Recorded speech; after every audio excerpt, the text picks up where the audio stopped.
Hi there. Before we dive into today's episode, I want to ask you an important question. Are you wondering why your hard work isn't reflecting in your bank account? If so, I've got something that could change the game for you. With my Digital Product Accelerator one-on-one coaching program, I'm on a mission to help entrepreneurs like you bank consistent revenue without sacrificing your time or sanity. Imagine shifting from 90% client-facing work to enjoying consistent revenue from your digital products, all while reclaiming your time. You already know that you don't need another course, and a one-size-fits-all approach isn't going to cut it. What you need is a strategic, long-term plan tailored just for you. So if you're ready to build the profitable, freedom-giving business you've dreamed of, apply to work with me by going to destinycop.com/apply. I cannot wait to learn more about you and your business.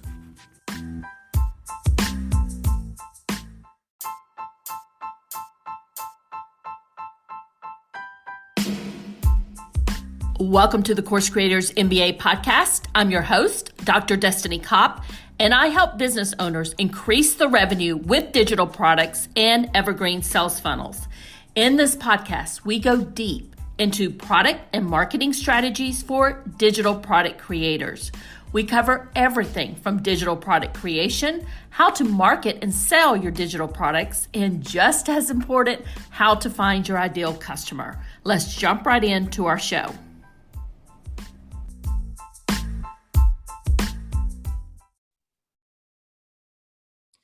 And my special guest today is Nadine Nethery. Nadine is an audience-driven copywriter and brand messaging strategist for female founders who want to intentionally attract, delight, and retain their dream customers. Her strategic take on audience research, copywriting, and messaging turns every brand touch point into genuine connections that drive sales, celebrate loyalty, and surround you with keen brand advocates who happily do the word spreading for you. And Nadine, I am super excited to chat with you today, and we're going to be talking to copy that truly connects with our audience and customers. But before we get into all the questions I have for you, can you tell the audience just a little bit more about you and how you help people? Absolutely. Thanks so much for having me, Destiny. So good to be here. I am Nadine, as you said. I am a Sydney-based copywriter, and I help female founders with primarily website copy, email copy, sales page copy that really speaks to the core of their dream customer. So that copy helps them connect on a deeper level based on empathy rather than a hard sell. And I've been in business a little over 7 years, and over that time really have found my niche in audience-driven copy. I'm obsessed with audience research and having that as the basis to any of the copy and the words that I produce for my customers. And other than just the copy, it really gives them aha moments beyond the words that I write for them. It helps them come up with all sorts of topics for their content, for their marketing strategy, and it often even shifts the approach to their positioning as well, because it really helps them understand how they support their audience on a deeper level. And I like what you said, that you focus on empathy and not hard selling, because I don't think any of us who are listening here really want to go down that path of being known as somebody who's doing that hard sell all the time. Yeah, but often I find it's that desperation. We don't really know how to sell in a way that feels comfortable and aligned with our brand. We know we need to sell because we're businesses, but really lacking that insight and understanding about your audience is what often sends us down that rabbit hole of having to sell. So I love to flip the coin and make the audience front and center of the copy, the storytelling, and the messaging to really help you step away from that hard sell and that yucky feeling that comes from constantly pushing that hard sell. So I'm going to go in and just ask you to spill the beans here. Can you tell us what is the secret to copy that truly connects with our audience and customers? Yeah, absolutely. So I alluded to it before. So rather than working with assumptions that we have about our audience and our offers and how we support them, it's taking a step back and really finding out the mindset and what keeps our audience up at night, and then joining the conversation that is already happening in their mind. So as consumers, we don't need to be sold to. What we need from brands is understanding and empathy. And how we can achieve that is by showing up with messaging and copy that really taps into that current mindset. And with mindset, I mean objections, desires, pain points, without agitating them too much, but really speaking to what's currently keeping them up at night, where they want to be ideally, that better future they're trying to get to, and also addressing those objections that are potentially holding them back from taking action. And if we help our audience connect those dots and work out that it's achievable and that we are perfectly positioned to support them on that journey, then we don't have to push that hard sell. We can help them connect the dots and move them one step closer to being ready to take action with every email, every landing page, every freebie, even, every social media post. So it's about supporting them on that journey and giving them the confidence that we are what they need to reach and get to that better future. So you mentioned that we need to really get in there, understand their pain points, understand their objections and their mindset. But how do we go about getting to that? I mean, we might think we know what that is, but how do we truly go about discovering that?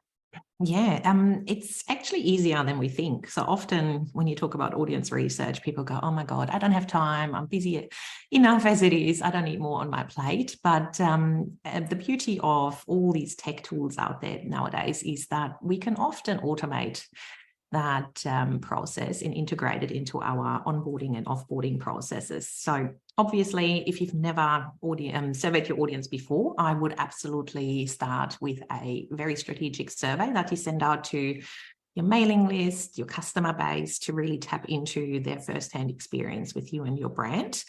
Beyond that, as I said, I would incorporate very strategic questions into the onboarding survey just to capture that current mindset that's front of mind as people book you to support them with their business or in their lives. So, what made them reach out? What is keeping them up at night? What's the transformation that they're hoping to achieve?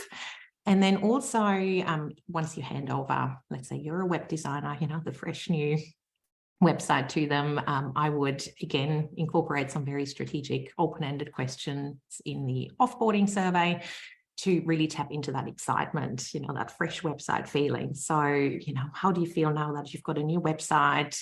How did that experience align with your expectations? And then this one is often forgotten, probably around 3 months after handing over your deliverables. I would absolutely check in again, which you should do anyway as a service provider. But again, just ask them a few strategic questions to get tangible results that only happen a little while after you've handed over your deliverables. So tangible numbers when it comes to click-through rates, conversions on their website, sales on their website, to really tap into that tangible transformation that came with your service and working for them. And the beauty of that is you can pick up the language that they're using to describe that transformation and that whole journey with your brand, and using that language in your copy, in your messaging, makes it a lot more tangible, relatable, and real, and gets your reader to nod along. So rather than you pulling statements and taglines out of thin air, it means that your audience is doing the hard work for you. So your audience is telling what they're experiencing and how you can help them, and the transformation that you delivered. And piecing all that together in your messaging takes the guesswork out of your copy, out of your marketing, and it means that you're using words and language that really resonate with your perfect customer. And the beauty is, as I said, you just set aside time every few months to strategically sift through those survey responses that come in on autopilot with every new customer project, and then take note of the objections, the pain points, all the things that I mentioned before, and keep adding to it, so you can then tweak your messaging, or even if you're trying to launch new offers, integrate that into the copy for that. And I love it's super simple. It is simple. I love the process that you just described about, going and asking them questions once they're coming on board. And then, after you've done the website, surveying them then, and then 3 months later, going back and doing some more surveys and getting some more feedback from them. What if somebody's just starting out and they might not have a lot of customers to gather this from? Maybe they just have a home, a handful. What would you suggest to them? Just get started, or are there other places they can go to gather this information? There absolutely are. So apart from making sure that you are setting yourself up to capture intel with every new customer that you work with, I would absolutely snoop around in a non-creepy way in online communities. I'm sure you're part of Facebook communities where your ideal customer hangs out. And you can absolutely post a link to a particular survey in that group to capture people that haven't necessarily worked with you, but who absolutely match your perfect customer, and then leverage their experience even when with your competitors. So you can see how you are different, how you stand out, and tap into the language there. And you can absolutely, if you don't want to go down the survey rabbit hole, even just listen into the conversation. So take note of the questions that keep popping up, the answers, the solutions that people are offering. And again, make note of the way they phrase that mindset and the expressions. And then you can start from there and build up, your audience intel once you have more customers to your name, and then really tap into your point of difference and what makes you stand out from everyone else out there in your niche. So good. That's good news for all of us, for people out there who might just be starting. I'm going to switch gears just a little bit, Nadine. And, I want to talk about Chat GPT and as it relates to copy and just AI in general, because I know a lot of us have an AI writer or Chat GPT on our computer all day long, and we're using it. Can you talk about how we should use it, and why is it still important to know our audience when we have tools like that available to us? Yeah, absolutely. So ChatGPT and all the other tools are absolutely coming. So there's no denying that it's going to impact the way we are creating content and writing copy in the future, even for us copywriters. What I want to highlight, though, is that ChatGPT is meant to be a tool to support you on that journey. It is not capable yet. Who knows what happens in the future? But at the moment, it is not capable to replace human interactions and your input and your unique take on your audience. So how I would use it is to help you with that dirty first draft, as you like to call it, even for ideation when it comes to headlines, taglines, where you might be stuck, where you want just a little push to get you started, and then make sure you're tapping into your audience intel. So if what ChatGPT is giving you simply is not connecting on a deeper level, it just doesn't hit the mark, absolutely have a look at your audience insights and make sure you tweak the output and use the language that your audience is giving you. Or alternatively, you can absolutely use that research that you've done to better prompt ChatGPT as well. So tell ChatGPT firsthand what you've uncovered. So include the objections, the pain points, the desires in your prompt to make sure that ChatGPT is speaking directly to your dream customer. And I actually asked ChatGPT the other day around its limitations, because I thought, what better way to get a direct response than go to the source? And ChatGPT told me straight up that it is meant to be a tool. So it can't replace human interaction, human connection, because it simply can't feel empathy or emotions. And that is a huge deal breaker for copy. We all know copy that really connects with our audience and gets them to act is based on empathy, emotion, connection, storytelling, and Chat GPT simply can't produce that for us. Our opinions, our story, our lived experiences are uniquely ours. So it takes prompting the right way, but then also tweaking and infusing your personality to stand out from all the content, the middle of the road mediocre content that is going to be hitting the market soon, simply because it's so easy to get output from ChatGPT. So if you really want to stand out, if you want to connect on a deeper level and really push empathy, emotions, connections, I would absolutely do that groundwork, get to know your audience, and make sure everything that ChatGPT gives you is actually tweaked and adapted to speak to your perfect fit audience. And I love the tip that you gave about putting the objections, the pain points, and all of that audience survey or audience insights into the prompt to help kind of guide ChatGPT. And also the comment that you made about the fact that is a AI writing tool. It doesn't have that empathy. It doesn't have that storytelling that you need to infuse in your copy. So thank you for bringing that up. Now, Nadine, any last minute tips for the audience before we wrap it up here? Yeah, absolutely. So I think you got the point, but I'm obsessed with audience research, and it is not complex. You would have seen that. Please do me the favor and take a look at audience insights and conversations that you've already had with your existing customers to get started, or make a conscious effort to add sending out a survey to your perfect fit customer to your immediate to-do list, because it's going to blow your mind. It is going to shift the way you market, and it is absolutely going to speed up how you create content, how you write copy, and how you approach marketing in your business. Take action.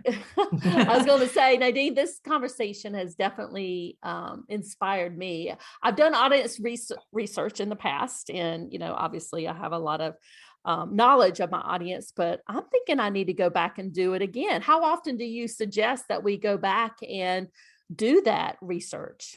Yeah, I would definitely look at it at least every 6 months, like a general survey, if nothing has shifted in your business. But as a general rule, whenever you are considering launching a new offer, changing niche, adding a new type of audience to your into your business, it's always worth asking the right questions before you go down the rabbit hole and launch all your products, launch a course, because your audience can tell you what they want. They are more than willing to come forward with the goods, because they want you to succeed ultimately. So tap into all their intel to create offers with ease and make sure they actually hit the mark.